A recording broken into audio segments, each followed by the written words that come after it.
welcome to another exciting episode of Riding Through the Unknown. I'm your host, Michael, and tonight I have a very special guest who I am so thrilled to have on this show.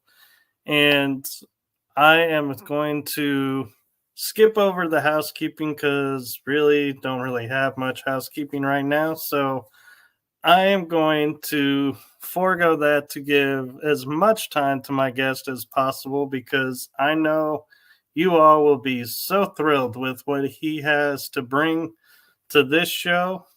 And so I am going to turn it over to introduce himself to you all, the one, the only, the amazing, talented Dr. Dennis Carroll. Well, thank you, and I really appreciate that introduction. Yes, I've been involved in a lot of different areas and fields of the paranormal, the supernatural, for well over half a century now. I go way, way back. And I am sort of a parapsychologist. I have a doctorate in metaphysics, philosophy, divinity, and theology. So I approach this from different ways. I have been interested in this all of my life. I cannot think of a time that I wasn't interested in things, the spooky kind of stuff, as we used to call it. I was always interested in that, but I had my own experience. I had several experiences growing up as a young child. Lived in a haunted house, as a matter of fact. And I had several small, what I call small paranormal experiences. But the main one that I had that started me on the road that I find myself on now happened when I was about like 15 years old. And I actually saw three demonic entities exit a man during an exorcism at a church. The minister told everyone to close their eyes and bow their heads. Well, I didn't do that. I watched. And what I saw was a jaw-dropping type of a thing. It was a revelation to me that there was a side to this universe around us that is the unseen, the unseeable aspects of it. That's why I got interested in metaphysics, which is what is the study of how the unseen deals with the seen or the physical world. To me, it was all a very fascinating field. But when I had that experience, it lit a fire under me to understand what I saw. And I will describe that. It was basically very much like three rather large, I would say soccer size, balls of dark, dirty light. I found out later this was actually what you would call spiritual energy. But they exited this man and went through a wall next to him. And it was just that moment in time I said, did I see that? I was so startled about it. And, but I, for a while, just like some other people will do, I kind of wanted to deny what it was that I saw. Finally, though, I had to be honest with myself. I said, yeah, I did see that. Now I need to understand what it is that I saw. And that was the beginning of my journey at the age of 15. As a matter of fact, at the age of 15, I did my first physical investigation, which was a werewolf sighting. Also, one of my very first cases was a consultation. I've done a lot of consultations over the years, and it was a consultation about a witchcraft episode. So that was how my career began at the age of 15 years old.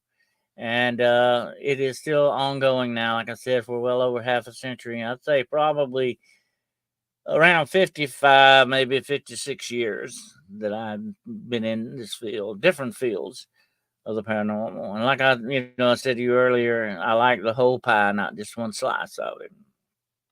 Right. And I got to admit, you don't look like you've been in the field for 50 years. You look really good for your being that age then. Well, thank you. I appreciate that. Sometimes I feel older than the hills, but I try to stay on top of all this stuff, and as time goes on, I say this about it. It is an ongoing learning field. I love to learn. The more I learn, the happier I get. But also, there's a point where you need to share your knowledge. And I think, this is shows like this are very good at that. Like my friend Jessica Jones and some of these other shows out there that are trying to get to the truth of things, trying to find out, ask the questions. That's terrific stuff. Like I said years ago when I first started, we didn't have anything like this. Okay. I had to haunt the research areas of libraries. I spent many, many hours in libraries. They won't let you take the research books home. Okay. I had to Right. read them. I had to take notes on them. Now you have the libraries of the world at your fingertips. I would have loved to have had something like that years ago, or podcasts like this. I was out there as a lone wolf for many, many, many years in this. Okay, and like I said, back then you didn't talk about stuff like this. You were ridiculed. They were ready to put you on the funny farm. You just didn't talk about it. You had to be very careful to who you mentioned this kind of stuff to then. And now I love it because it's wide open and everybody's discussing it. To me, this is the wonderful thing. It's like, coming out of prison or out of a closet and finding out, hey, there's a whole nother world here. To me, this is fascinating. And I said, I wish this had been like this 50 years ago. Great. Right. Yeah. So, one question I have for you that I feel is right up your repertoire, and I'm not sure if you've ever really been asked, and people often ask me is a dogman a werewolf, or what are the differences? I think sometimes that there may be some misidentification going on, But the interesting thing is the one thing that classifies the difference in dogman and actual werewolf. A dogman is like dogman 24/7. He's always going to be dogman. That's just what he is.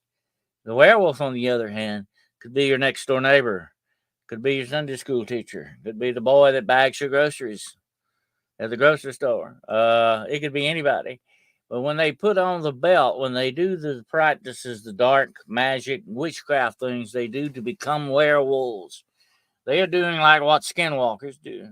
They are transcending reality. They're changing their reality. They're shape shifting into something else. And it doesn't stop with werewolves. You can do other things. You can shape shift into ravens. You could shapeshift into a dog. You could shapeshift into a cat, whatever the situation. And a lot of these, and I've talked about this before in the past, a lot of these big phantom black cats that people talk about, like panthers and all that, some of this could be connected to dark witchcraft that's going on, because these people, when they reach that plateau, and we can talk about that later, when they reach that plateau on the ladder of dark satanic power that they get, they can do a lot of wild, crazy stuff. They can become werewolves, they can become vampires, whatever the situation they want to do. They can turn into a tiger, whatever. They are shape shifting. And that's what you talk about when, and here's the interesting aspect. Okay, let me say this right quick. I find it fascinating that once upon a time, cryptids were nothing but cryptozoology, short for cryptozoology, the study of unknown animals. Now, cryptids are everything in the supernatural. It can be skinwalkers, it can be wendigo, it can be all of these monsters. I have hunted them over the years. Okay, I'm an old monster hunter from way back. We used to call it monster hunting. We call it cryptids now. Okay, but they're still monsters. Okay, and now it's getting classified that way. So, but I think the big difference between Dogman and the werewolf, let me say this. Dogman, although they have been known to attack people savagely, supposedly, there are not that many cases, but there are some. Dogman may cut you a break. You might walk away from that sighting. A lot of people do. They walk away from the sighting. A werewolf, on the other hand, is an apex predator and a psychotic killer. You're not going to get away from him. He's going to tear you to pieces. That's just what he does. They are much worse. I would rather, and I've had a lot of people ask me, which would you rather see, a dog man or a werewolf? I'd rather run into dog man if I'm going to run into something, because you might not walk away from a werewolf episode. Right. And so if I'm on, so how does one then be so let me try and figure out how to word this because I'm like, I got like three different theories in my head colliding over what you just said about werewolves. And it's like, wait a minute, hold on, hold on. Let's formulate this. Is so the theory of a werewolf scratch or bite is not how werewolves transmit to others. They don't actually do that. So you're saying you have to actually go into dark arts to make yourself transform. So it's not like a virus that's Well, transferred. there is an attribute to that. There is a cursed werewolf. There's different types of werewolves. Okay, you have the dark magic type of werewolf. You put on the werewolf pelt or the belt, and you become this thing. You transform into it. And by the way, there is a kickback on that. You can do it only so many times, and you get stuck forever as a werewolf. You can't come back. And every time you change into this, whatever it may be, the werewolf, dog, or whatever thing you change. Every time you do this, it takes a little bit of your humanity away from you. You lose a little bit more and more of your humanity. So some of those dog men out there may be werewolves that can't come back from that, can't change anymore. That's another possibility you got to look at. And another possibility on the dog man is they may be conjured creatures. They're brought forth from the darkness for certain reasons, and they do some of them hang around graveyards, and that's a very deep demonic connection there. Okay, we'll get into that in a little bit, but anyway, when it comes to the werewolf like that, there are different types. You can have a curse in your family, like a bloodline curse that makes you a werewolf. You can also be the wolf man. Okay, now the wolf man is different from the werewolf. Your common true werewolf runs on all fours. It can stand up on his hind legs and walk when it wants to, like a bear. But most of the time, it propels itself on four legs, like a giant, dire monster wolf. That's what a werewolf truly looks like. Then you Kind of have like Twilight did. yeah, and then you have the wolf man. He looks more like you and me, only he's got an animal part to him. He's part wolf, but he still looks more like a man. Either one of these creatures are dangerous for one very important fact. They have a supernatural power and strength, but they also have the mind of a man behind it. That what makes it so much more dangerous in many ways, I think, than Dogman would be in that respect, because of the weapon that we all have up here, the brain. When you couple that with deep, dark, supernatural power, you get some weird stuff done. You can do some damage, definitely. Um, but to me, there are different types of werewolves. You can be cursed. You can be bitten by a werewolf. That's part of the curse, supposedly. It's not being scratched. You got to have an actual bite, supposedly. Kind of like the virus thing. But what it's doing is passing that curse on. It's cursing you with the curse that it has. That's what it's basically doing when that happens. But you can also be cursed through the bloodline. You can be like some of your grandparents or your great grandparents made a deal with the devil, and part of the deal was this transformation thing that goes on. And it can be either a full blown werewolf, like I said, or it can be the wolf man or wolf woman, whatever the case may be, like that. So that's your difference. Okay. And so I got a question kind of to the Dogman side is I know some of the cryptids, are kind of like legends and lores from like indigenous people and or other stories. And I'm kind of curious because I started thinking about this after I'd first learned about Dogman is I remember a movie that came out, Last of the Dogmen, and it was about an Indian tribe that was lost in the woods because the woods were so thick they never met civilization. And so I wonder, because of, is it just an ironic coincidence this indigenous tribe is known as Dogman, or is there possibly a connection between Dogman and the tribe Dogman? Well, if you go back and look at a lot of the indigenous folklore, and I'm big on folklore. I study a lot of folklore in my time. I love the indigenous folklore, especially the Cherokee. But if you go back and look at some of the way they talk about this, you might want to remember a movie that came out years ago called Wolfen. Have you ever watched that movie? I've heard of it, but I Mhm. can't remember if I've seen it, but I do recognize the title. Well, what it does is it addresses the indigenous people's look at the wolf itself, and they considered the wolves to be a people, a tribe unto themselves, because of the way the wolves act. They have a family unit, and when wolves move, they have guards around their family and all this stuff. I mean, they're very smart. These animals are very, very smart, and the indigenous people knew that, and they considered them to be a people. Okay, we got to remember that's the outlook on it. But if you remember in the movie Wolfen, these weren't just regular wolves. These wolves were highly super intelligent wolves that were surviving sort of underground and in the ruins of civilization with man never knowing that they were there.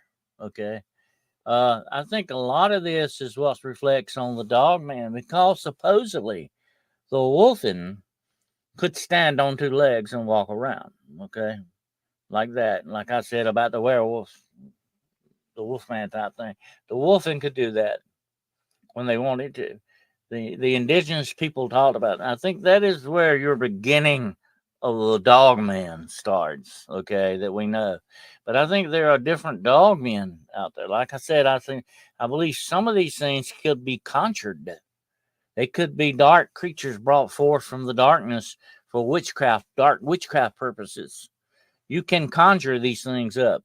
And some of these things could be conjured by the indigenous peoples themselves because they put guardian spirits on the land and on their sacred places that you didn't mess with. And you could even be killed for going through one of their cemeteries. This was really true, looked upon as absolute sacred land. And a lot of the indigenous peoples, and I have a lot of indigenous friends, okay, have told me that yes, without a doubt, a lot of this land was cursed for a reason. Instead of giving it to the white man, they cursed it so that it would never be productive, so that it would have dark spirits like this around it.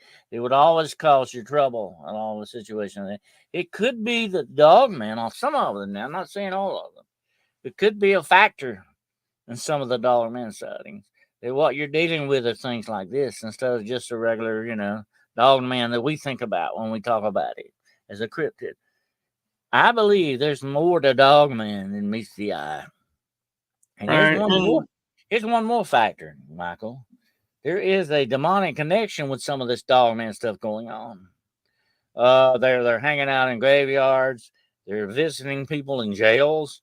They're doing some weird, wild stuff that a normal dog man would not do. Something is going on here. I think here's the thing about it, and knowing the demonic as well as I know them, they take stuff like that, whether it's Bigfoot, dog man, chupacabra, whatever cryptid you want to talk about.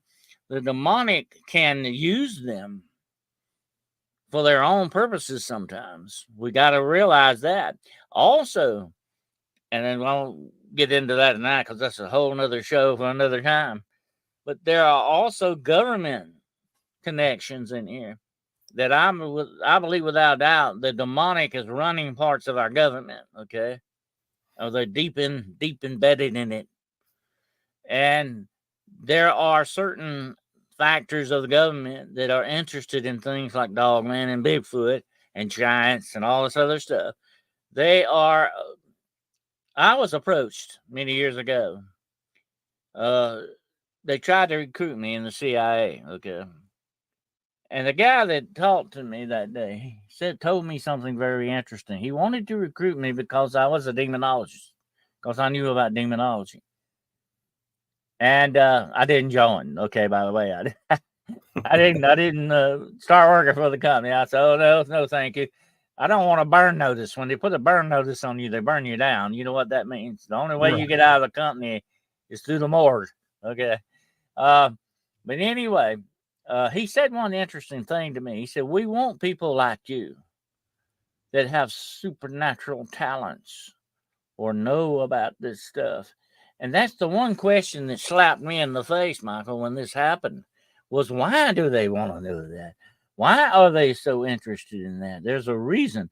It's what, and I've told this to a lot of researchers over the years. Here's one thing you got to always pay attention to: what's not being said. Not what's being said is interesting too. You got to listen.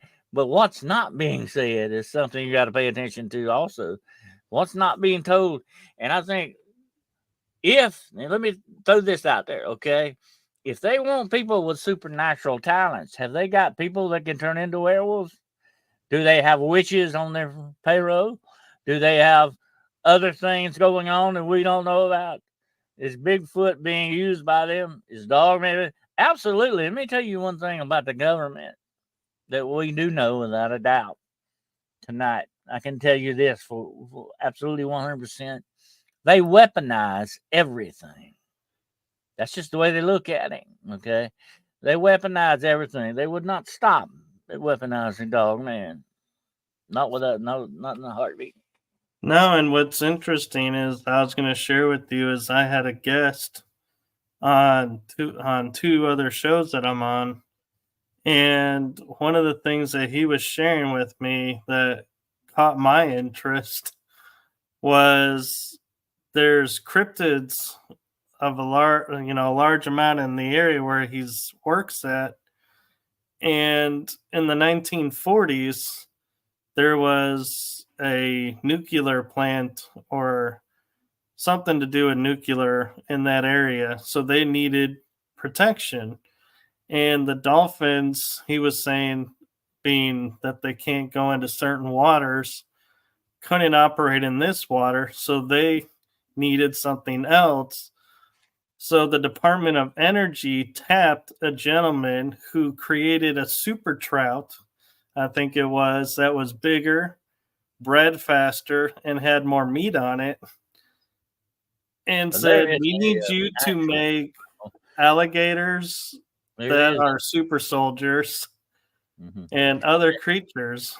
And they got loose and actually printed in the paper, "If you see this creature, do not go towards it. Let us know to come and get it. They've escaped from our facility." Well, actually, Michael, there is an Area 51 in the ocean out by the Bahamas that is considered an area, an oceanic Area 51. You don't get close to it with boats. You don't fly over it. They say it is guarded by dolphins. They're like guards for this place. And they have weapons on them. They have particle weapons that can be used. They're using dolphins like drones. Okay. Now, if they can do that with dolphins, you think they're going to stop with Dogman? Are they going to stop with Bigfoot? No. Let me tell you something. There has been an ongoing program since World War II, since before then, way back. I mean, this goes way back. A lot of my research points back to the 1890s on this, that there's been sort of like what we call a super soldier project thing going on. Of course, you can call it that, but I think it's much more involved than that. Okay. But that's been going on since Nazi Germany and all that. When we brought a lot of those professors and scientists over with Operation Paperclip, we bought Werner von Braun, the guy that took us to the moon. Okay.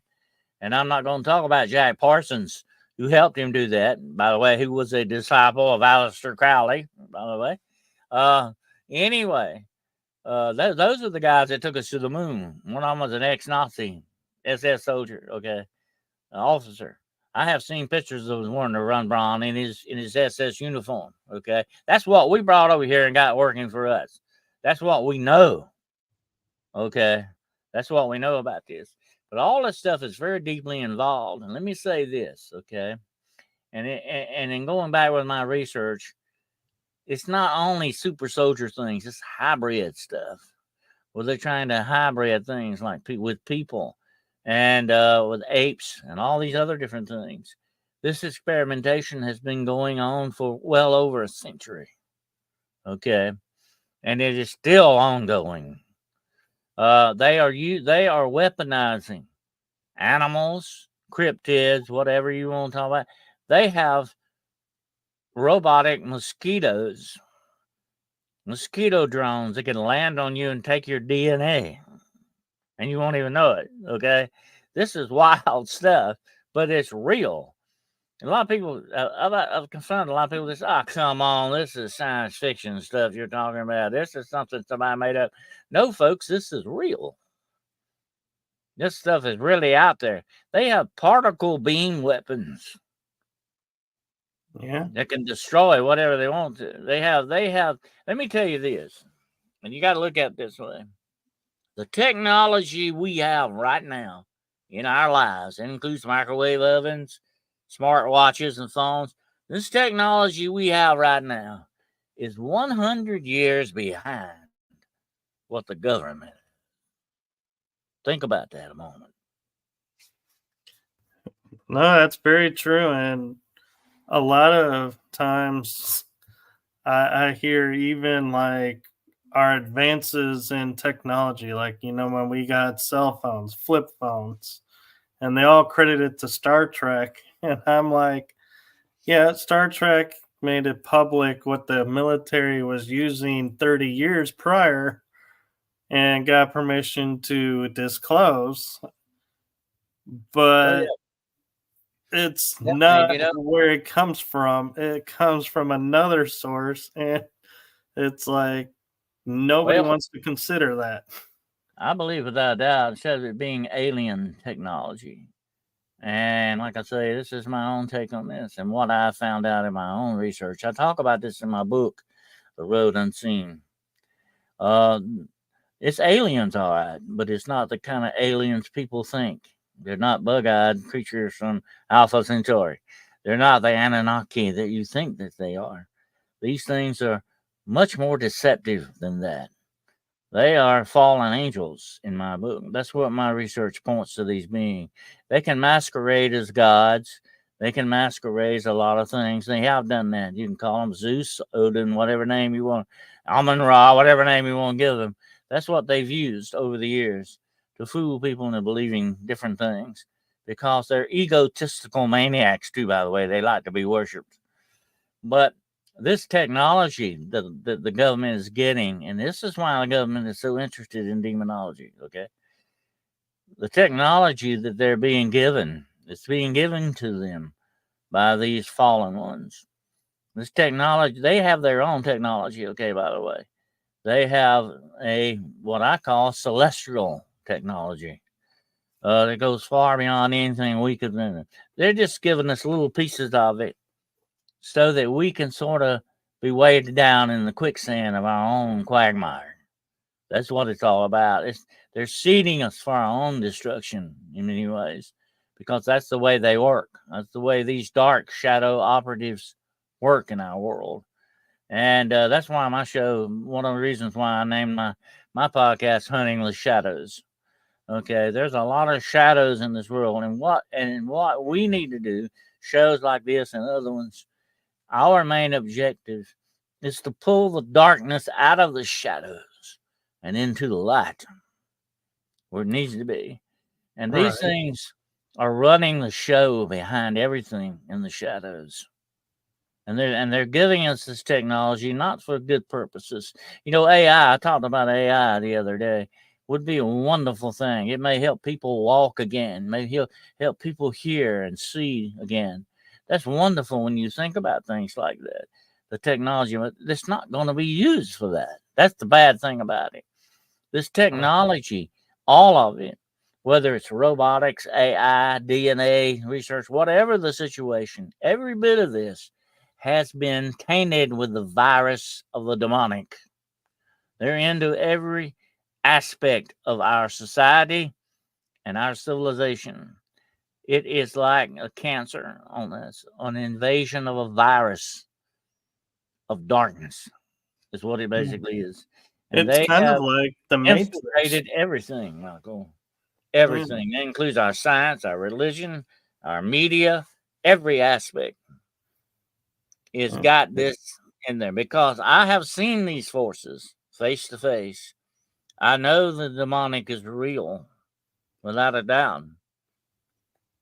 There's no if about it to me. I know that it's real. I know what it can do and what it's up to and what its basic plan is for us. Right. Would you say it's like a way to something for some people maybe to understand it easier is like the movie Matrix where he's walking through the crowd and all of a suddenly there's guns pointed at him and it's like, yeah, it's like the AI can work like that to where once it deems you a target, everything around you targets you. Well, that's what a lot of this system is. The demonic is it has its own matrix, and what it is a system that's around us, and we are slaves to the system. And the more technology they give us, the more they enslave us. Okay, we got to remember that. That's what's going on. That's what the whole plan is: control, absolute control. And once they control you, they know exactly where you are. You can be eliminated anytime they want. Okay, I've said this for many years. The demonic knows me well. He knows my address. Even got my phone number.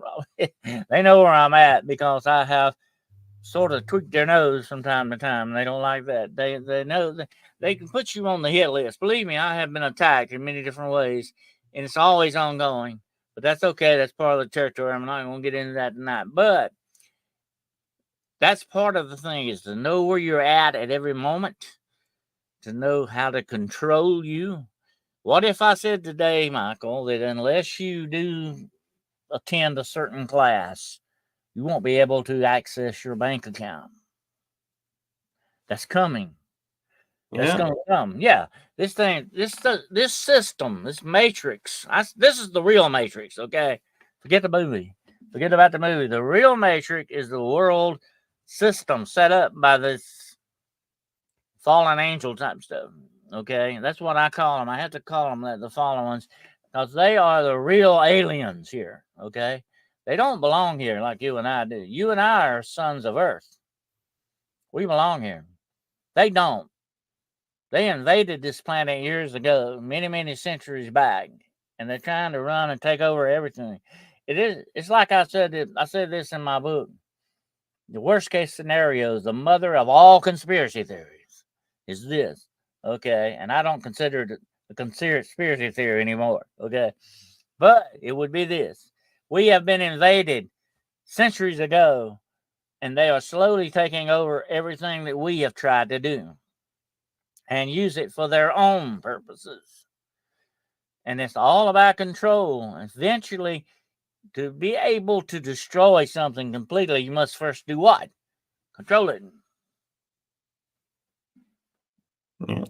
So I want to clarify something. When we use the term fallen ones or fallen angels, are we referring to watchers that fell or the Nephilim, or is this a totally separate entity and we're mixing different titles with different? Yeah, well, the Watchers are the same thing. That was their original name. They actually had several names. They were called the Watchers, the Morning Stars, whatever. They were sort of the supervisors of the universe. That was their job to make sure. And there must be untold millions of them. Okay. We don't know exactly what number they are, but it would have to be in the millions to be able to encompass the known universe that we know about anyway. But anyway, that was their job, the Watchers. And that's what makes them so dangerous because they are super, super intelligent beings. One angel one fallen or whatever, a good angel or the bad angel, has enough power to destroy this world. No problem. That's how powerful these beings are.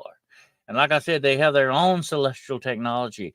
If you read a lot about the Bible and some of these other religious texts, you hear about the wheel inside the wheel and these certain sephiroms that have eyes all in them.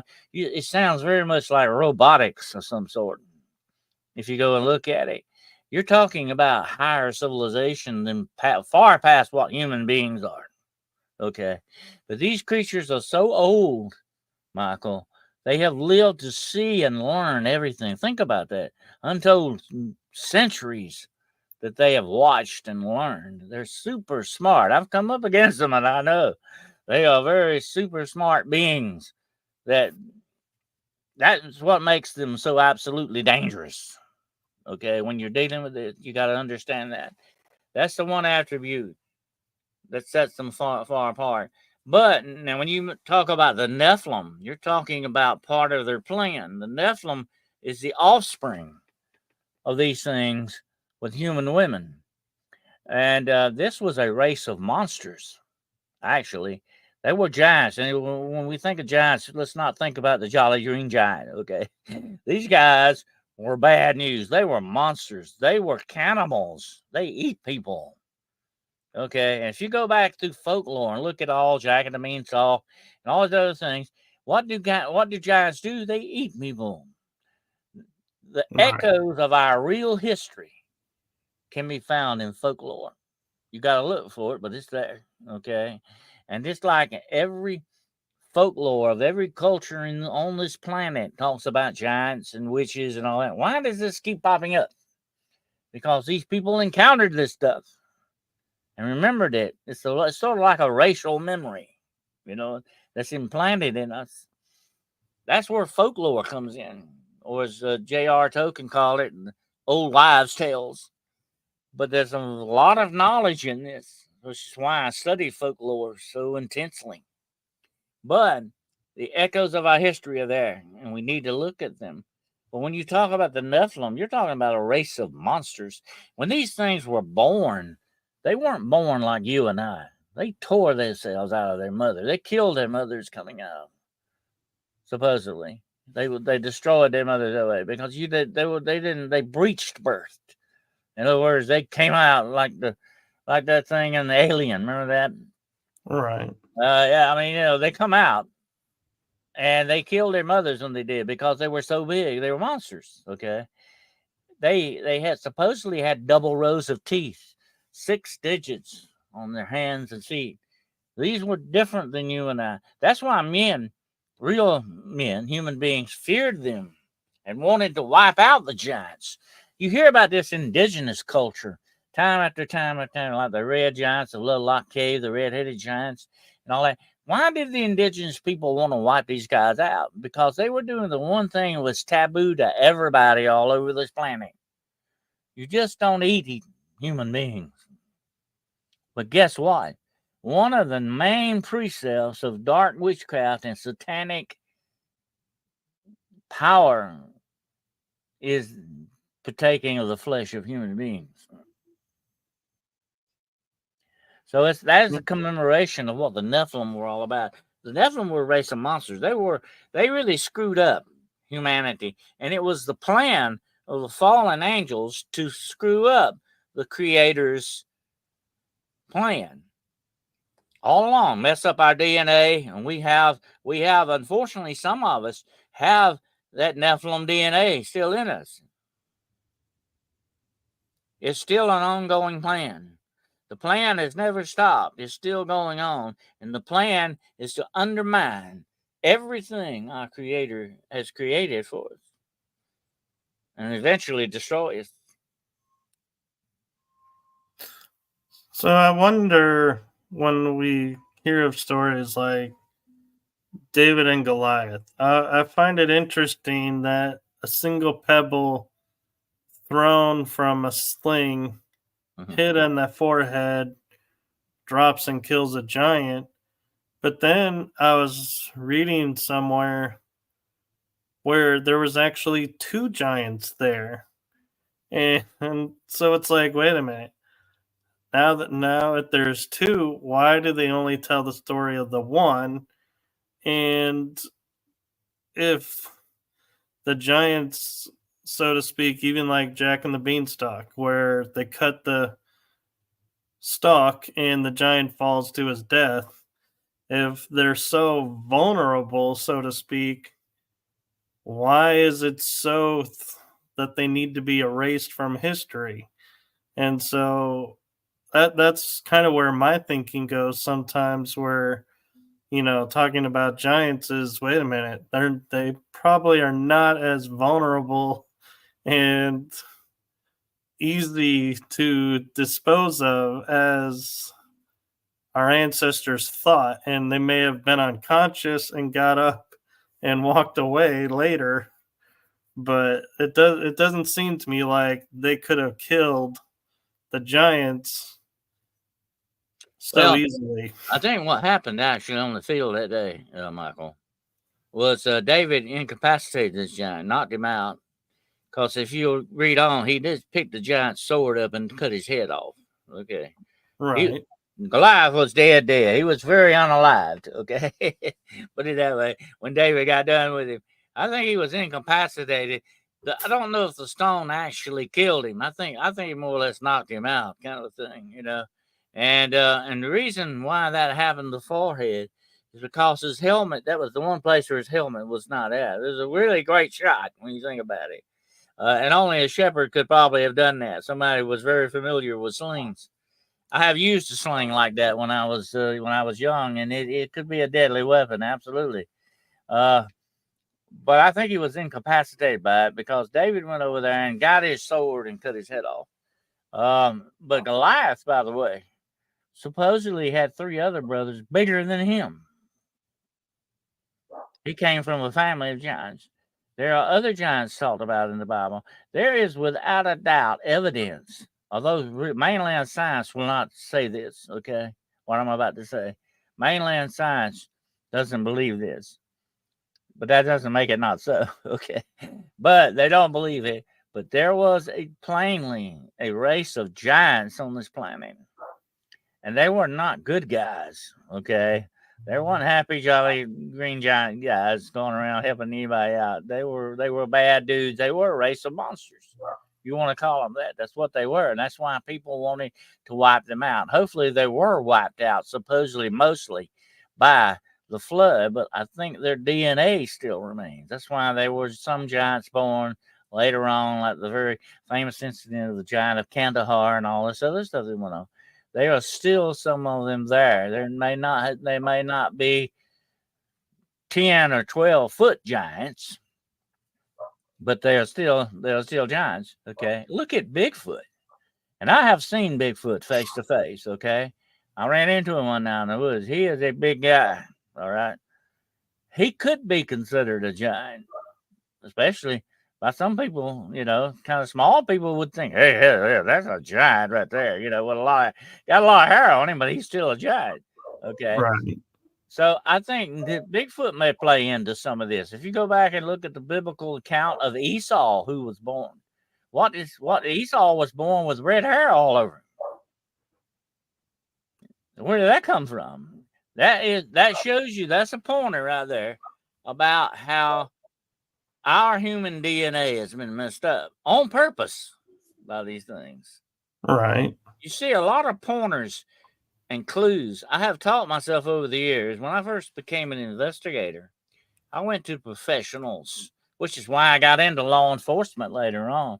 I went to professionals to understand how you investigate. And I learned the techniques on that and all that. And you look for clues, pointers to the things that you're looking for. And that sends you to where you need to examine something much more closely. Mainland science doesn't believe that. I think it's covered up a lot of it. It's strange how some of this stuff goes to the Smithsonian and completely disappears.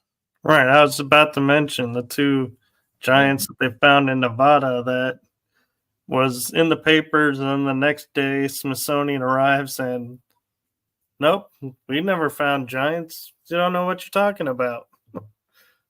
Yeah. And the reason they do that is because their grants, there's a lot of money in this stuff involved. Their grants could be at stake if they don't play the game. If they don't toe the line, they can lose their grants and their subsidies and all that stuff. They're not going to rock the boat. Okay. And if they're suppressing giants, you got to ask yourself one important question. What else are they suppressing out there? What else are they hiding that they don't want us to know about? And that's the bad thing, Michael. We are not being told the story. It's just like, I know you remember this when you were a kid in school. They told us one of the biggest lies they ever said. So, this whole world's been explored. We know everything about him. That's the biggest lie they ever told. It is not. There is a vast area of this planet unknown. Look at the oceans. Look at underground. They could be anything. And I think there is a lot of stuff underground, underneath our feet right now, that would blow our minds probably if we know about it. I agree. Let me say one thing about that, okay? If you were going to survive against humanity, where's the one place you would go to hide? Underground. Yeah. And look at all the folklore that talks about that. Where are the fairies at? Underground. Things keep pointing underground. There's a reason for that. Like I said before, the echoes of our true history are in folklore. No, I agree. And I'm kind of curious I'm not sure if you've studied to this or not, but with cryptids being like, could be giants, could be Bigfoots, and all of this, I started wondering when I had a guest and we were discussing Tartaria. I don't know if you're a believer or not in that, but they were supposed to be really tall, giant race of people that were living here that during World War II were destroyed and eradicated. And I can't help wondering when I was looking at this and going, here's these people who were more advanced than us. They were taller. I'm sure they guarded their technology. What's in Nevada? Area 51.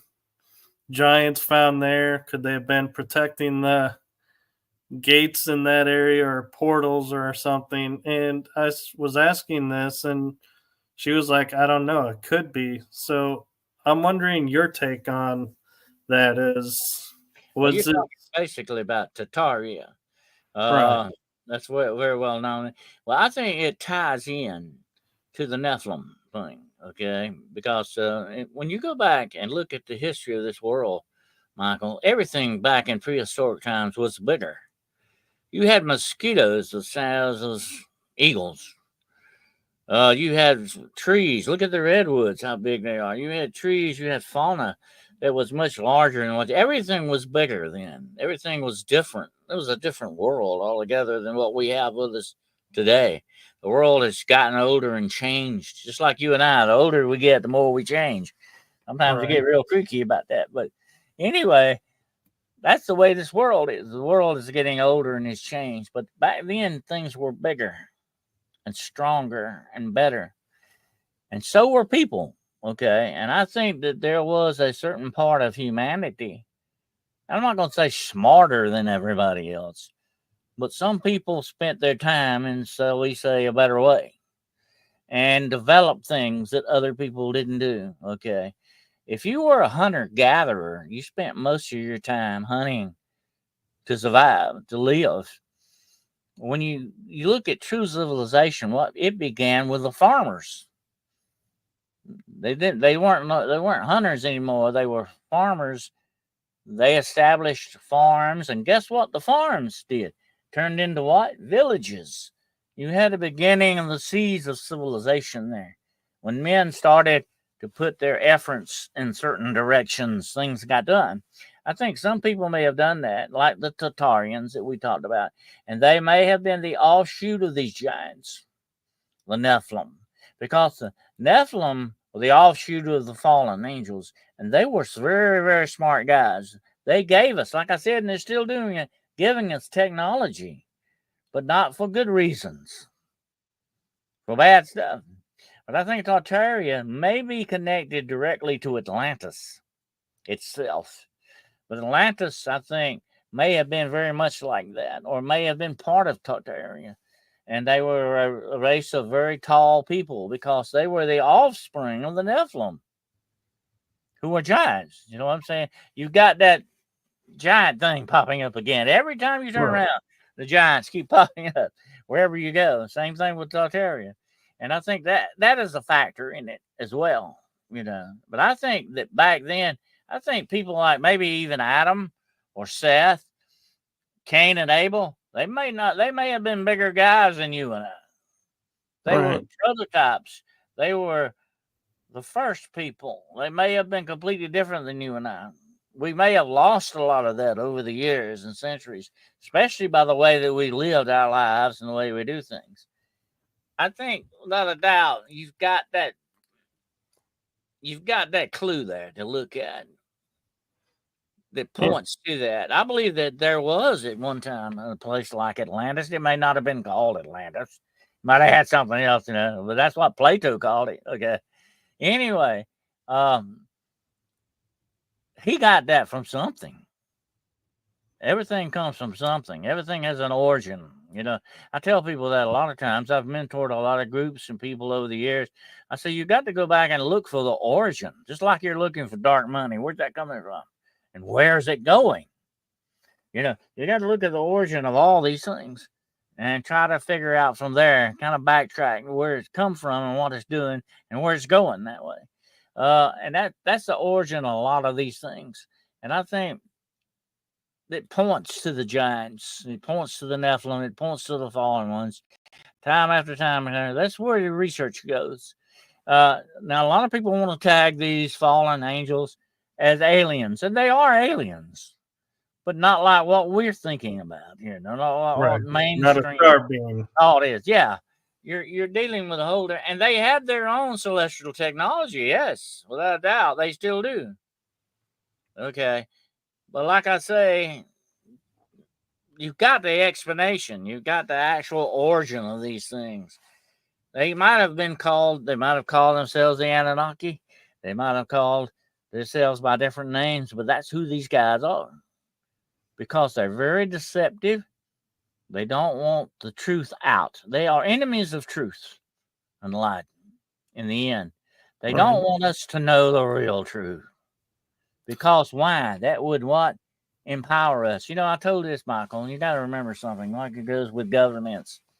Governments are never going to tell you their secrets. They're never going to share their secrets with you. Why? Because then they would have to share their what? Power. Right. And along the lines of the giants and strength and the Nephilim, maybe, is when I look at history and like how fast they say the pyramids in Egypt were built. And I don't believe that it was the slave power of the Israelites or anybody built those. No, that's just impossible. They've even shown that that's impossible to move those stones that way. But I wonder could those have been buildings either created by or used by Nephilim and giants that they took over and said, hey, look what we built? Or could they have somehow enslaved some of the Nephilim and said, hey, you need to build us these monuments? And they were like, okay, and maybe using them as power stations to try and escape and thinking these humans don't know what they're building. That's an interesting theory, and I've read about that too. Here's something you got to think about. It's a very interesting passage from the Bible.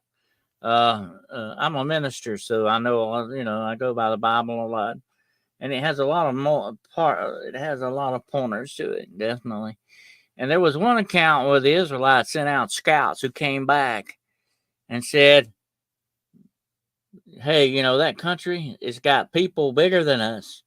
Next to them, we look like grasshoppers. That's what they said now. Talking about a whole country now, not just one person or a Right. family. He's talking about a whole country of people. He said, they're bigger than us. We're like grasshoppers to them. Their grapes are even bigger than our grapes. So what we're talking about, we're looking at something in prehistory here that has been suppressed, it's been overlooked, it's been called fables or whatever. I think we're looking at something that's really there that they don't want us to see. But that's, like I said, the echoes of our true history, or in our folklore, in our stories that we try to remember this stuff by. And you can find it in old and ancient texts like the Bible and others like it, where they mention these things. It would not be that far-fetched that if the Egyptians knew about a whole country of people like that, they would not get slaves to help them build the pyramids, but they would be giant slaves. You know what I'm saying? That's not that far-fetched to think that they would not utilize that if they knew it was there. The Egyptians were, you got to remember something about the Egyptians. They were conquerors supreme. They went around conquering everybody that they could. They ran into some problems with the Assyrians, or what we call the Philistines. They ran into problems with them. The Cephan people, by the way, the Philistine people really actually came from the Greeks. They never did. The Egyptians never really got to where they could conquer the Greeks. But that was the only ones that they missed on. But they went in deep into Africa and conquered different countries in Africa and all this stuff. So they were all about countries. It's not that far-fetched that they would, if they had known about a race of giants, then they wouldn't have utilized it for their own purposes.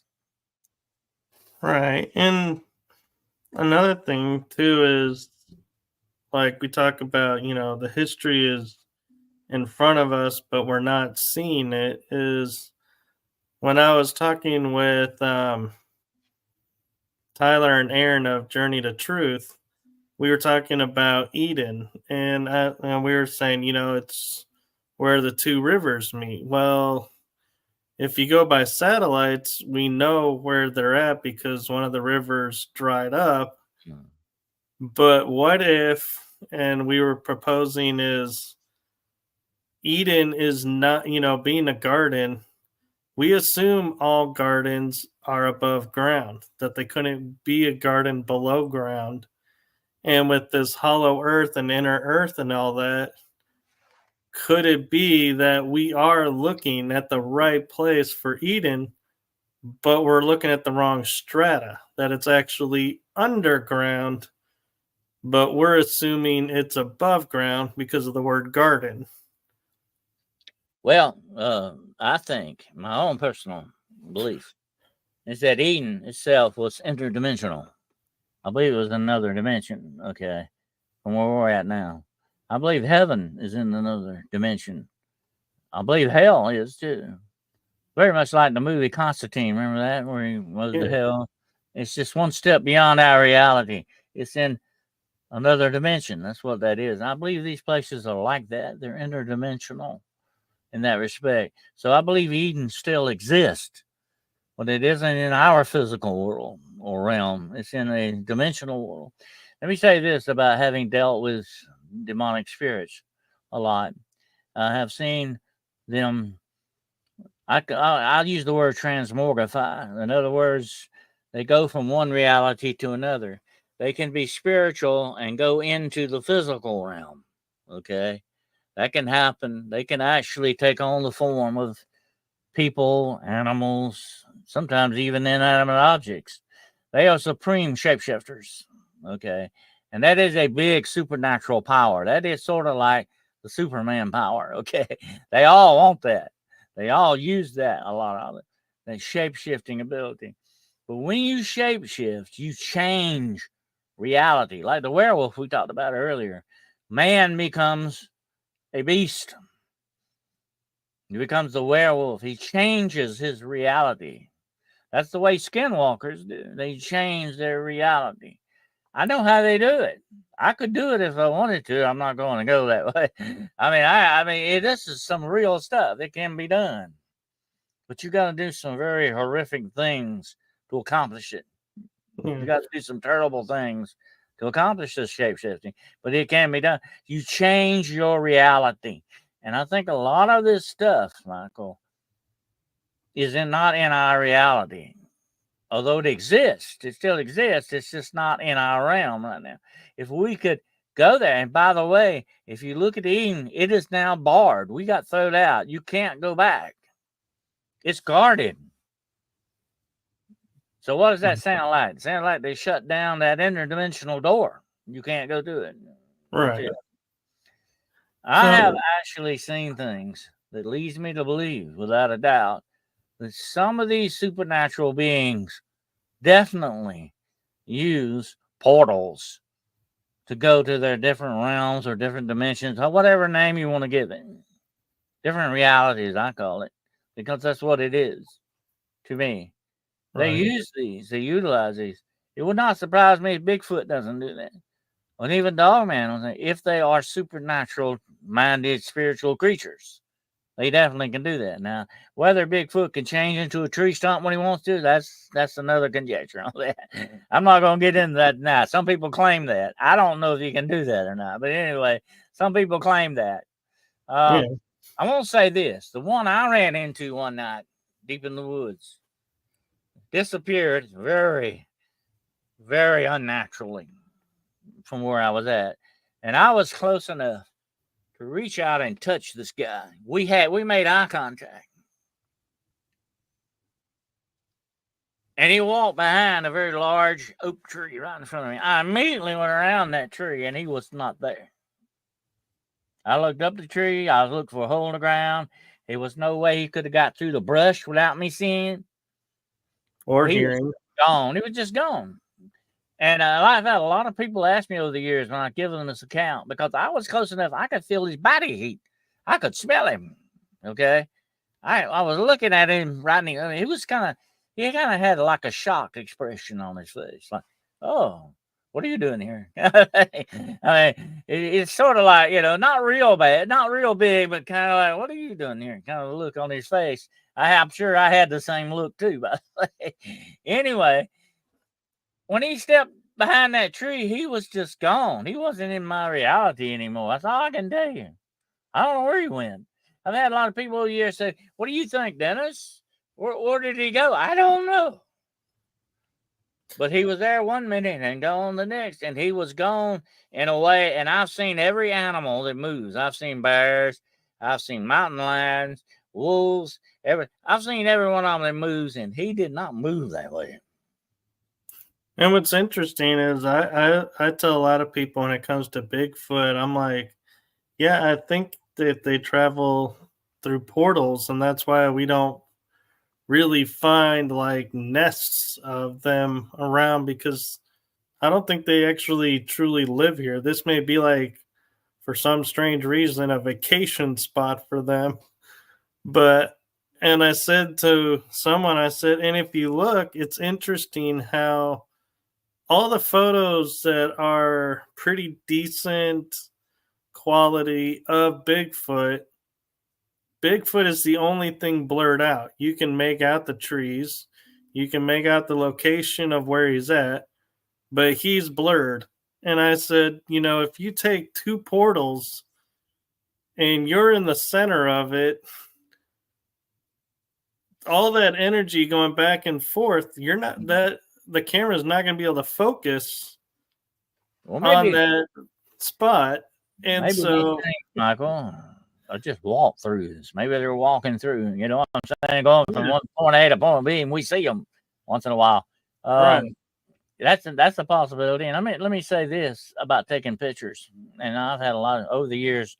People come to me with thousands of pictures. Let me show you this. Let me see, what do you think this is, and all that.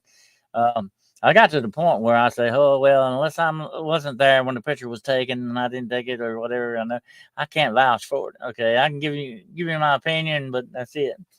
Anyway, because there's so much fakery going on, so much thing going on. But I want to say this about the demonic, okay? I know this without a doubt. They got a glamour. You know what the word glamour means? They got They got something about them, and you will never take a clear picture of a demon, okay? Because they're not going to let you. Okay, they can screw your pictures up. They can screw your mechanisms up. Whatever you're trying to take about.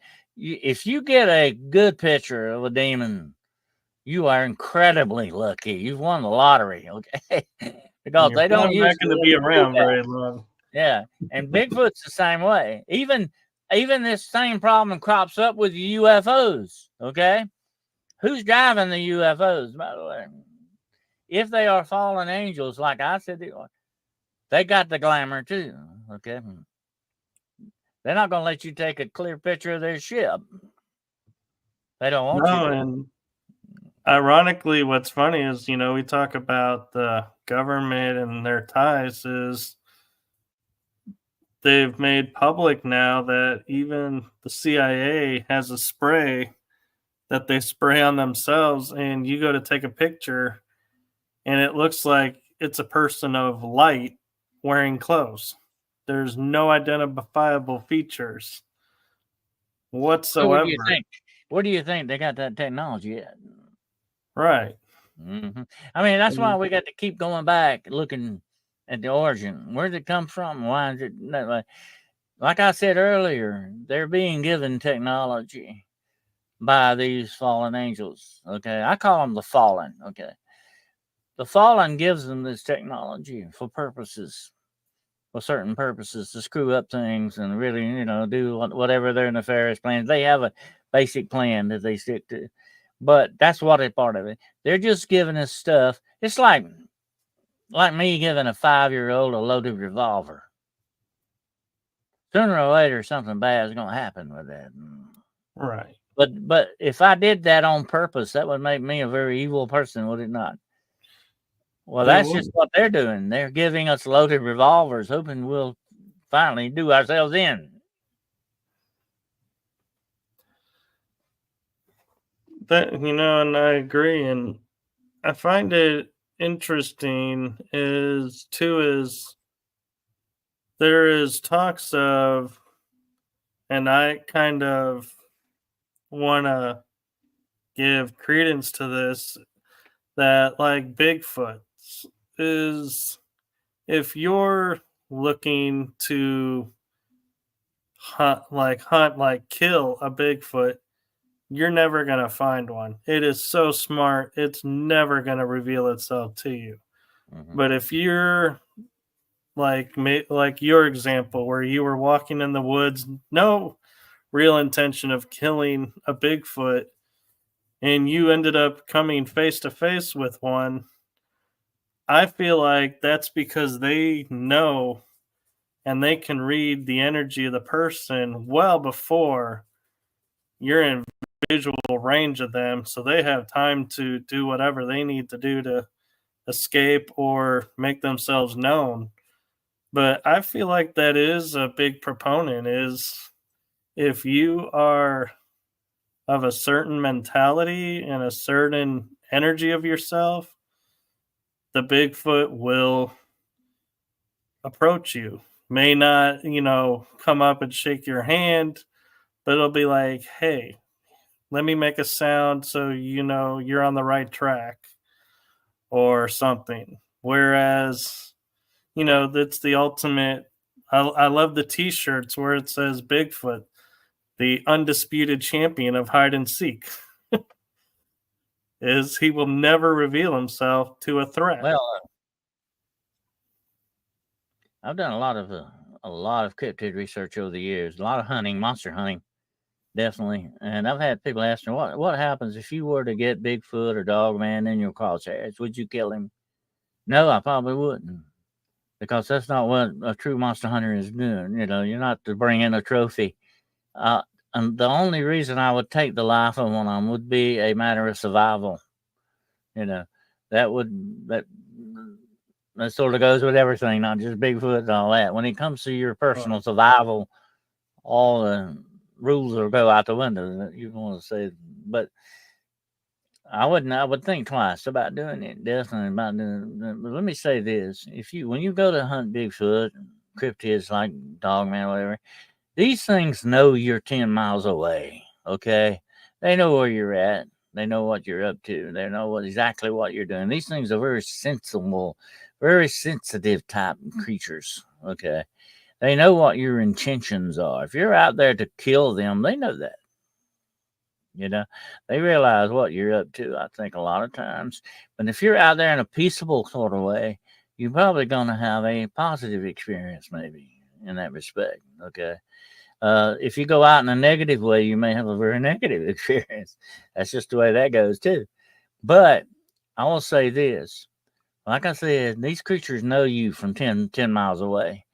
And just walking through there and looking for him, you will be incredibly lucky to do that. The best way to do it is to stake out a place and watch, especially around water. Sooner or later, everything comes to water. Okay, that's your number one place you want to stake out. You really, unless you're just looking for signs and footprints and all that, you don't need to be walking out through there a lot, because he knows where you're at. He knows you from 10 miles away. That's like we used to make fun about the guys that used to deer hunt. And I've done deer hunting over the years. They go out there smoking cigarettes, saying, oh, we're going to sneak up on the deer and all that. That deer smells you 5 miles away, okay? I mean, you're out there wasting time, okay? Same thing with Bigfoot and other cryptids. They know you're there, okay?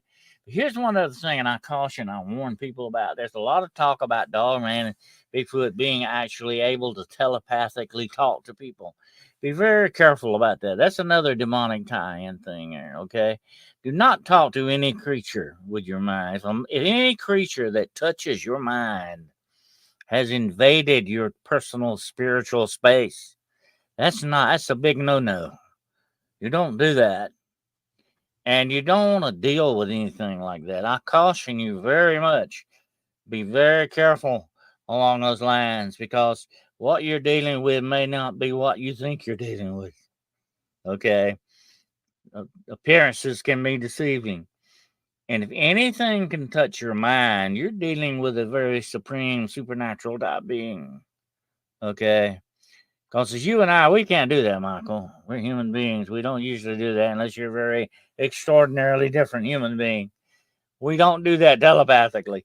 When something starts touching your mind, they have invaded your extreme personal spiritual realm. You don't want that to happen. That's very, very, very, very cautious about that. But I've had a lot of people say, oh, yeah, Bigfoot talks to me, we communicate and all that. Another thing is, be very careful how you physically communicate with these things. People leave gifts out for them and all this stuff. They're like what they used to do when they would hunt deer. They would leave out grain or apples for them. They're baiting these things. Well, Bigfoot is not stupid. Okay, he's a very smart guy. All right? Dogman is too. They know what you're up to. Okay, and it might not come out in a very positive way if you're not careful with that. So you have to be very, very, very cautious with how you communicate and deal with these things. That's just my perspective. Yeah. I'm kind of curious your take on, as we're talking about, like dealings with animals and possible cryptids and everything, like indigenous folklore of totem animals. Do you give thought or any credence to totem animals and totem spirits actually having influence over people, or are they more protection spirits and we misunderstand what the totem means? Well, I go along with the indigenous because I believe everything living thing has a spirit to it. And it may not be on the same spiritual levels of other things, but I believe they have a spirit. And the indigenous peoples believe that as well. Like the wolves we were talking about earlier, they thought they were people, like another tribe. Bigfoot is considered a tribe by these people. Okay, that's just the way they see things. Because they have tribes and they see other things that way. The Bible says that about the bees are people and the ants are a nation. ants make war and take prisoners. Bees. I don't know if you know this or not, but bees have air conditioning in their hives. One bee was Really? standing, you got two holes in the hive, in and out. Bees go in and out of these holes. Okay, bees are very smart. Bees are miraculous beings. And one will say on this side, do the wings and pull the air into the hive. And then on the other hole, he'll do these, point it out that way and pulls the bad air back out. You got air conditioning. Never And thought about that. smart. I mean, it's amazing. This is nature. And they knew that nature was set up that way. Nature is wonderful. If you look at the way it does, it is fascinating. Okay. I love it. And then when it comes to totem things, some of these people said, "Oh, I like the wolf. I like the wolf. I like the way he does stuff." Or the bear. I like the way the bear does stuff. We'll have to talk sometime about giant bears. I heard a lot of reports about giant bears. They would squash a Bigfoot. Okay, you only hear some of these stories about giant bears, monster bears. Anyway, if you were sort of felt kin to these things, you felt a kindred there. That was your totem spirit kind of thing, like the eagle or whatever it was. That was the way they looked at things. The indigenous people said you had your kind of I think the word for it was Shekinah. You had a spirit animal. You had that connection there. A lot of times they would even be named for these things. I had an indigenous friend who gave me the Indian name Ghost Wolf many years ago. They would give you different names. Whatever your name was, that was what you were, and that was sort of like what your totem spirit was too. That was a tie-in to it, a spiritual tie-in, and so I think that's where a lot of that comes from. But then when you look at the bad side of this stuff, like the Wendigo and some of these other things that they have in their folklore, they saw a dark side to this too that you didn't want to mess with. You have the bad spirits, the dark, evil spirits. Take the Wendigo, for instance. It is it doesn't have deer horns, by the way. The real one doesn't have deer horns. It Right. looks like a giant emaciated skeleton. Okay, what it is a symbol of hunger, cannibalism, and cold gnawing curse like on it that wants it to kill and destroy and consume, and you can never consume enough because it is a skeleton. This is a bad thing to look at. That's what the true Wendigo is. It is a spiritual thing, more or less, than it is a physical. It can take on physical attributes. You understand? It can do that, just like the demonic I was talking about. They can go from spiritual to physical in a heartbeat. So can these things. Any kind of a spirit like that can do that. And that's the way they looked at the totem animals. And they figured, just like the skinwalker, although he is the bad evil witch, okay, he's up to no good. He's usually doing things for all the wrong reasons, okay, for revenge or whatever the thing is. They are witches. What you got to look at, people talk about werewolves and stuff like that. All these are witches, okay? That's what they are. Bad, evil witches, okay? And they're not Glenda, the good witch of the north, okay? They're bad witches, and they're up to bad stuff. And they do this in bad ways. But you had totem animals that you were supposed to be kin to. They were sort of like your attributes that you had. That's what they tied into, It's fascinating cultural type thing when you think about it. And that's why they venerated some of these animals like the bear and all that, because they were noble animals to them and they represented strength or family. And like the wolf represents family, the bear represents strength, the eagle, freedom, that's why the American took that as a symbol. It's the symbol of freedom. The indigenous peoples looked upon it that way first. Look at the thunderbird, The Thunderbird is amazing. It's one of my favorite legends, by the way, the Thunderbird. Yep. Yeah.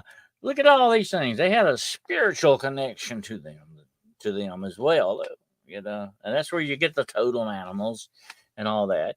But you had a good side to it. You also had a bad side. Yeah. The reason I was asking is when I was in college on a birthday, I was in a national park, and I went up on this hill by myself, and I have a vision and of seeing like a wolf mother with her cubs, Mm-hmm. and I was able to approach. And I remember, approaching very venerably, being very careful and, being low and talking, and saying it's okay. I mean you no harm, and being able to approach. And then this black, like alpha wolf, appears out of nowhere, charges me, and it's like, to me, it's like the vision I regain from is, it's like it jumps in me, and I had a few marks on my stomach that I was asking somebody one day, and they're like, yeah, these kind of look like scratch marks that were left, but I don't know anything that would leave this. And my mind is thinking, okay, did that wolf really jump in me? And is, that a part of me? And I had, like really good hearing, really good eyesight. And the Well, one of the points I'm going to is years later, I went to Alaska when I was in a tribal area experiencing one of their things, and they asked for a volunteer. I raised my hand, and they put a wolf head on my head and was like, yeah, you're representing the wolf. And I was like, could they have seen that in me, that actually did happen? well, a lot of people have spiritual experiences in the woods. I consider that the biggest church of all, by the way. The outdoors. I love it whenever I've spent a lot of time in the woods, especially alone. It can be a very spiritual experience. Sometimes we are given these visions, I think. We're given these directions by our Creator for certain purposes, for directions maybe in our lives. We need to pay attention to a lot of it, definitely. And the one big thing we got to take away from that is, what the Bible says about God and what Jesus said about him. He said, He is a spirit. He therefore has to be worshiped in the spirit. Okay, that's what God's about. He is a spirit. And his spirit is in all of this world and everything in it because he is the creator. And when you create something, Michael, you put a little bit of yourself into it. And that's what exists around us. Although there are certain dark forces in this world that want to screw up that creation, that want to screw up the things that have been laid out by our Creator. They are our true enemies of everything that is spiritual and everything in this world, in this universe, as a matter of fact. They are the true enemies of that. I like to see the order of things. Everything was put on an order. It was put on the laws of the universe. I don't like to see anything mess with that because everything has a certain way to be, just like the wolf has a certain way to be the wolf, and the eagle has a certain way to be eagle, and Michael has a certain way to be Michael. Okay, that's just the way we're set out.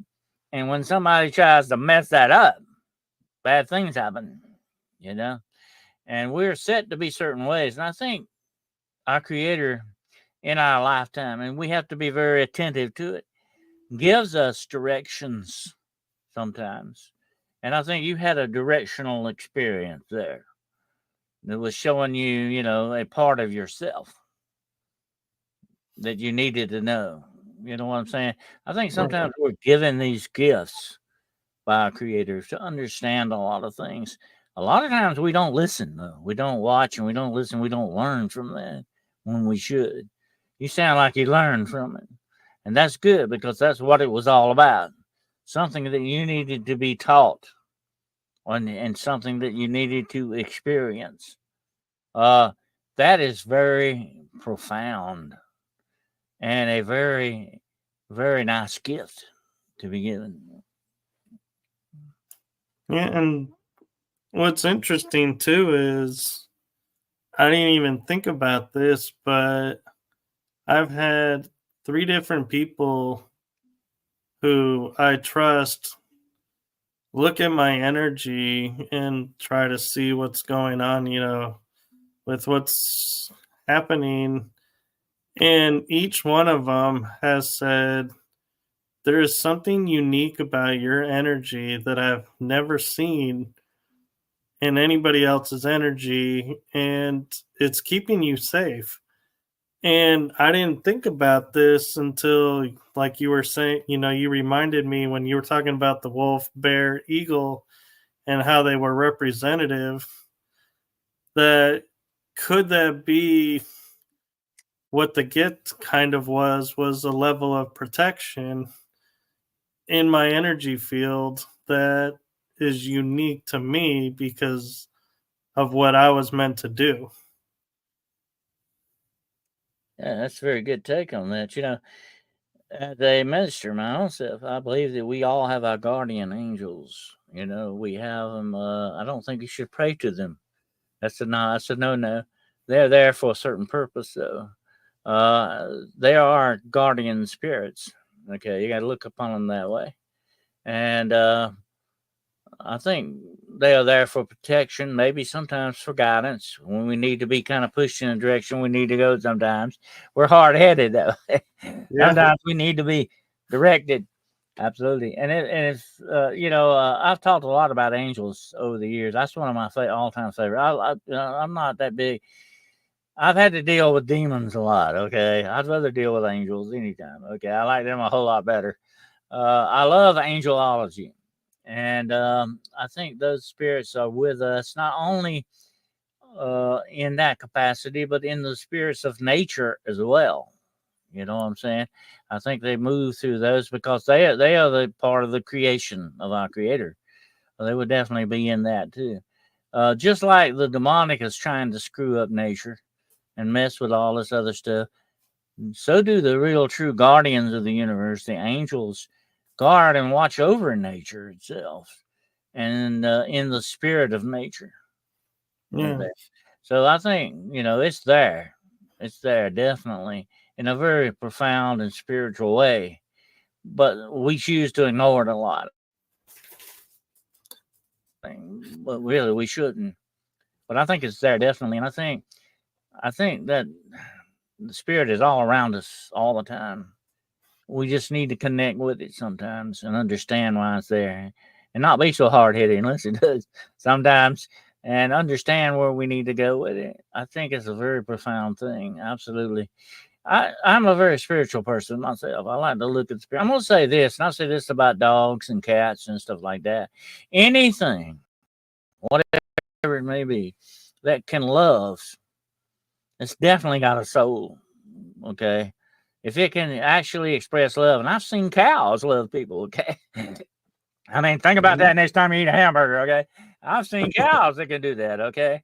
All animals have that capacity to love or hate. They can hate too. If they're treated badly, they can turn the other way, just like we do.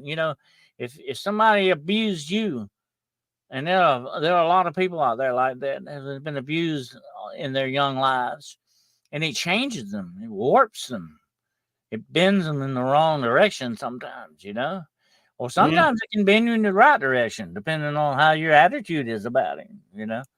But I'm just saying, if we get abused, we're going to turn out that way. We're going to turn out to have a negative output. But if we connect with the good side of things, the spiritual, positive side of things, we come out better in the end. And I've consulted with people all over the world over the years about demonic problems.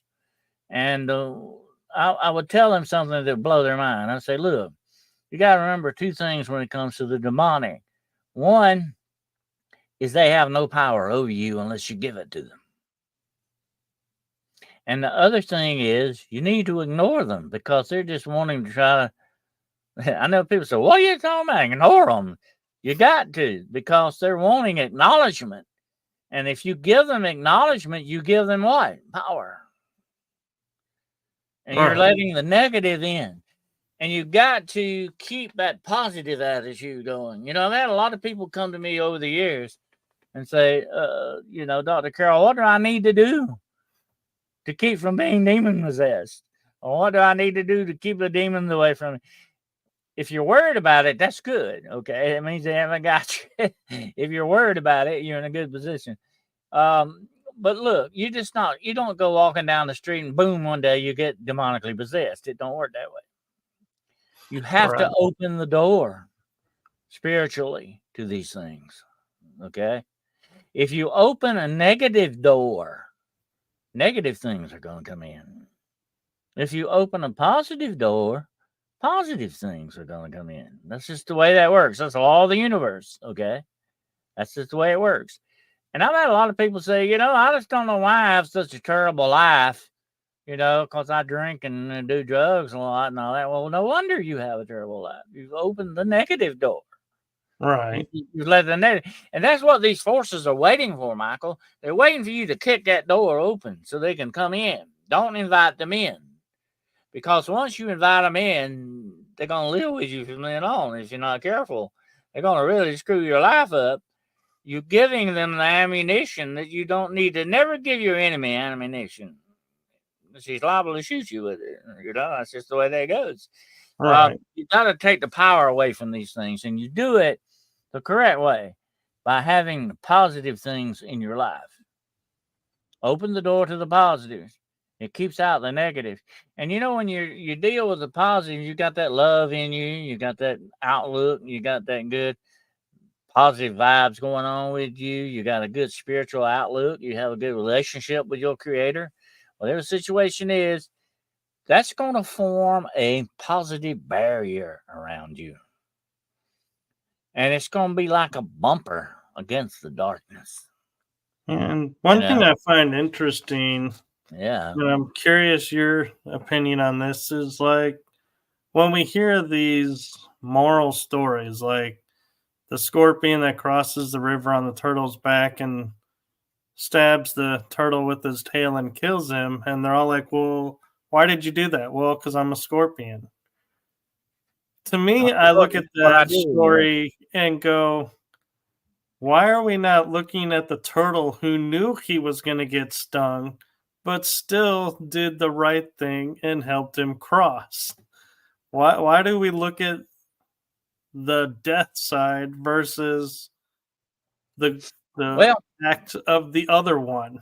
The negative, Michael, is never going to appreciate you no matter what you do. That's why Jesus said in the Bible, do not cast your pearls before swine. The negative is never going to appreciate your output on what you do for them, whether it's for their own interests or whatever. They're not going to appreciate. That's what makes them negative. Okay. Yeah. That's one of the things, like the scorpion. He's definitely going to sting you. That's like if you swim with sharks. Sooner or later, they're going to eat you up, but you can't blame them. They're just being sharks, okay? You should blame you. You shouldn't have swam with them to begin with, okay? Anyway, that's just the way we got to look at these things. We got to understand the negative's not going to appreciate anything you do for them, okay? But you're the good guy. You got to do what's right, no matter what, because that's what makes you the good guy, like the turtle, okay? That makes you better than the scorpion. Now there's the scorpion. He had a free ride. He should have let that turtle go. Right. He was being the scorpion, though, but we can't excuse him for that because he had the choice to do what he did. Right. Just like you had the choice to take him over. We got to understand our choices are our own responsibilities in these things, no matter where we're coming from on that. And that's what's wrong with this modern day society. I'm not going to get philosophical with you here, but that's what's wrong with it. Okay, we don't want to own up to our responsibilities. We don't want that responsibilities, we get pregnant with children. We don't want that responsibility. Or we have a sexually transmitted disease. We don't want that responsibility. whatever the situation is, we're trying to get out of the responsible things because we want to do what we want to do is overriding everything else. And that's not good. That's not a good attitude to have. That is a negative attitude when you look at it that way. Right. It's not positive. It's not productive. If you're not the solution, then you probably are the problem.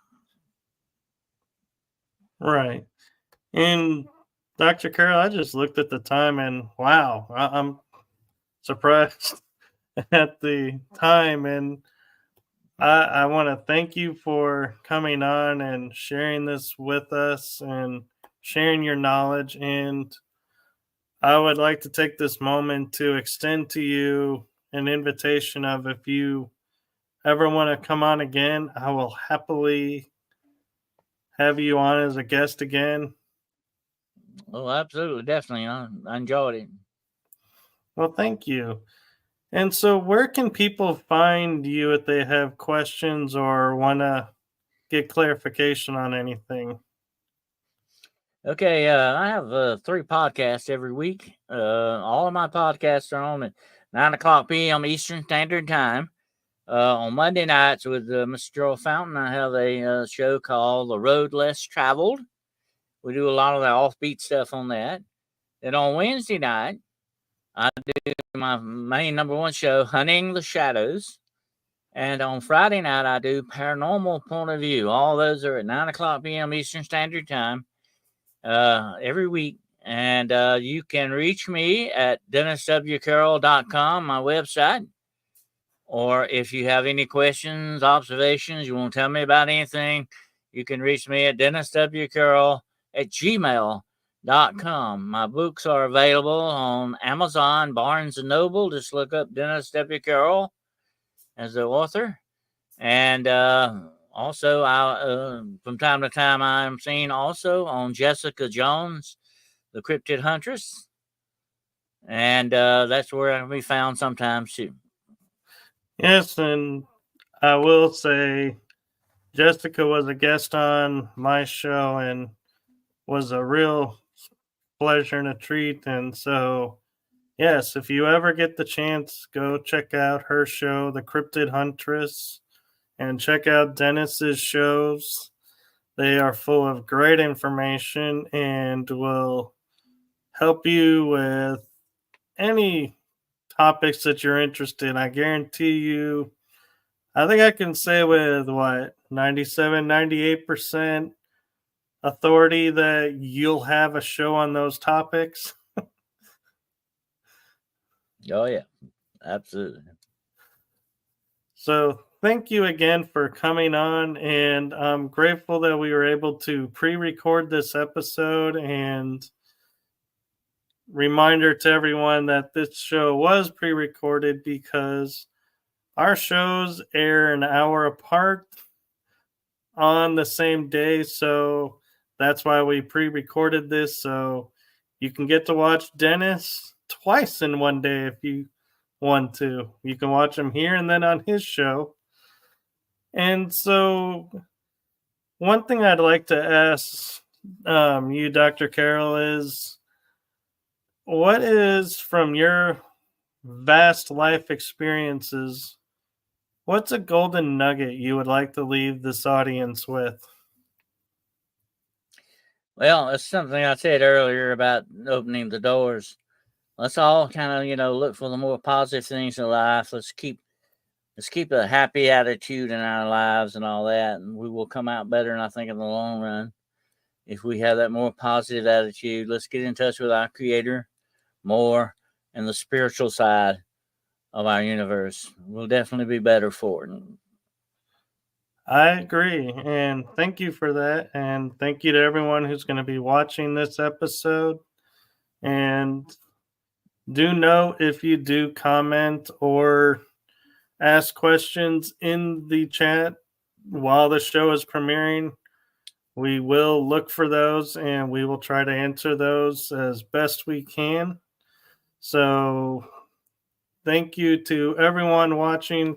Thank you, Dr. Carroll. And to everyone out there, have a wonderful day, night, evening. And if you're asleep, feel free to get the urge to watch this episode and Dr. Carroll's episodes and Jessica's episodes, because it'll truly help you with your awakening and your answer questions that you will be having. And as Dr. Carroll pointed out, find the positive in everything, because that's the important thing. And that's where I think a lot of us tend to lose hope, is we focus too much on the dark and we lose ourselves. So stay focused in the positive and fill each day with love and joy, and make it a lovely day, and fill it with all that positive energy, and let the positive out into the world. We could use an influx of positivity. So with that, I'm going to say good night, everybody.